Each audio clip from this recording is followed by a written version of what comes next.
எல்லா தமிழ் உள்ளவங்களுக்கும் என்னுடைய வணக்கம். இங்கே வந்து ஸ்டூடெண்ட்ஸுங்கெல்லாம் வந்து என்னை பார்க்கணுன்னு கூப்பிட்ருந்தாங்க. ஒரு இடத்துல குடியேற்றலாம், ஒரு பெரிய ஃபங்க்ஷன் மாதிரி பண்ணலான்னு கேட்டிருந்தாங்க. நான் சொன்னேன், அதெல்லாம் வேண்டாம். இப்போது கொடியேற்றி அங்கே வந்து கட் அவுட்டு பேனர் இதெல்லாம் வச்சு அதெல்லாம் பண்ணுறது இப்போ எனக்கு விட முடியல, நான் பண்ண மாட்டேன், அதெல்லாம் வேண்டாம்னு சொல்லியிருந்தேன். சரின்னு உங்களை பார்க்கணுன்னு கேட்டாங்க. இது வந்து எனக்கு உடம்பு சரியில்லைன்றதுக்காக பார்த்த மீட்டிங் மட்டும் தான் இதை நான் பதிவு பண்ண விரும்புகிறேன். ஸோ எல்லா ஸ்டூடெண்ட்ஸும் ஒரு 200 ஸ்டூடெண்ட்ஸ் கிட்டே இங்கே வந்தாங்க என்னை பார்க்குறதுக்கு. அவங்கள பார்த்ததில் எனக்கு ரொம்ப சந்தோஷம். அதில் வந்து ஒரு 3 விஷயம் வந்து ரொம்ப ஸ்ட்ராங்காக முடிவு எடுத்தோம்னாங்க, எல்லாமே ஸ்டூடெண்ட்ஸ் எல்லாமே சேர்ந்து. அது என்னென்னா, ஃபஸ்ட்டு வந்து இந்த பிரச்சனையில் வந்து ஜல்லிக்கட்டு பிரச்சனையில் வந்து பாதிக்கப்பட்ட மீனவர்கள் அந்த மார்க்கெட் வந்து எரிஞ்சு போச்சு. அது வந்து கண்டிப்பாக நம்ம வந்து எல்லாருமே உதவி செஞ்சு யாருக்கு எவ்வளோ முடியுதோ, ஒரு ரூபாவோ 2 ரூபாவோ இல்லை முடிஞ்சாலும் யாருக்கு எவ்வளோலாம் உதவி பண்ண முடியுமோ எல்லாம் உதவி பண்ணி அவங்களுக்கு வந்து அந்த ஹெல்ப் பண்ணணும்னு ஸ்டூடெண்ட்ஸும் ஆசைப்பட்டாங்க, நானும் ஆசைப்பட்டேன். ஏன்னா கடற்கரையாண்ட போய் இருக்கும்போது போட்டு மூலயமா வந்து சாப்பாடு கொடுத்தவங்க அவங்க தான், லாஸ்ட்டாக பாதுகாப்பு கொடுத்தவங்க கூட அவங்க தான். ஸோ அந்த மீன் கடைலாம் எரிஞ்சு போயிருக்கு, கண்டிப்பாக பண்ணி ஆகணுன்றது ஃபஸ்ட்டு நாங்கள் எல்லாமே பேசணும். அதுக்கு நீங்கள் பண்ணுங்கன்னு நான் சொல்கிறேன். ஃபஸ்ட் நான் என்ன பண்ணணும்னு ஒன்று இருக்கேன்ல.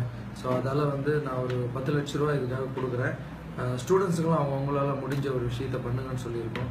ஸோ அதெல்லாம் அங்கே போய் இப்போ 10 லட்ச ரூபா நாங்கள் எடுத்துகிட்டு போயிட்டு ஒரு ப்ரெஸ் மீட் வச்சுக்கிட்டு இதை வந்து 10 லட்ச ரூபா கொடுக்குறேன்றதெல்லாம் தப்பு. என் ஸ்டூடெண்ட்ஸுக்கிட்டே கொடுக்குறேன்.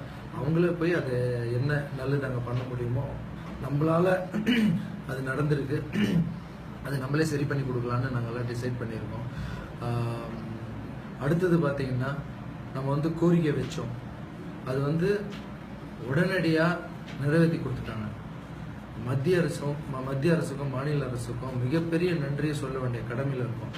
ஒரு விஷயம் நம்மளுக்கு வேணும்னும் போது அவ்வளோ ஸ்ட்ரிக்டாகவும் அவ்வளோ நம்பிக்கையாகவும் அவ்வளோ தன்னம்பிக்கையோடு நம்ம தைரியமாக கேட்டோம், அவங்கக்கிட்ட உரிமையோடு கேட்டோம்.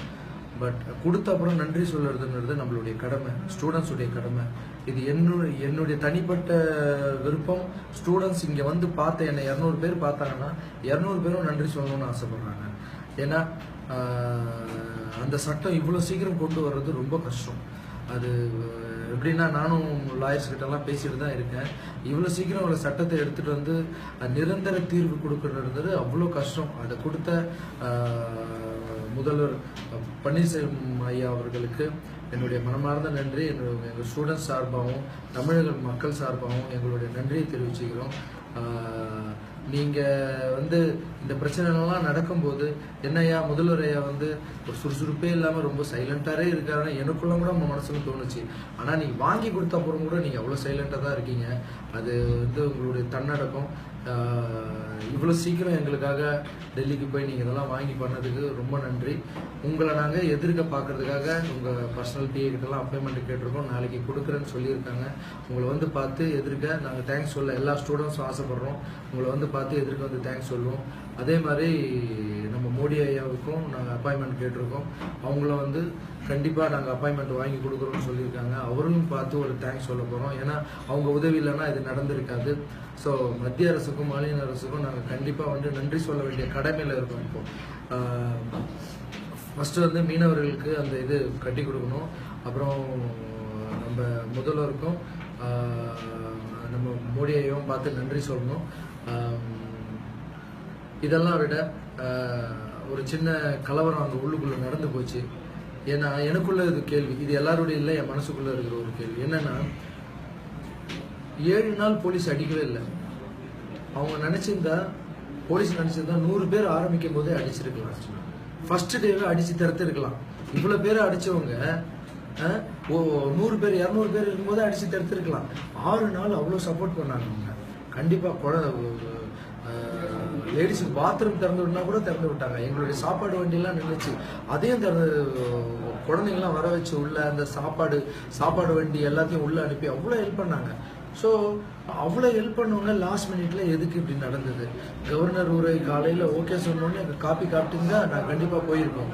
ஸோ எதுக்கு வந்து அடித்தாங்க காலையில், என்ன ஆச்சுன்னு சொல்ல முடியாது.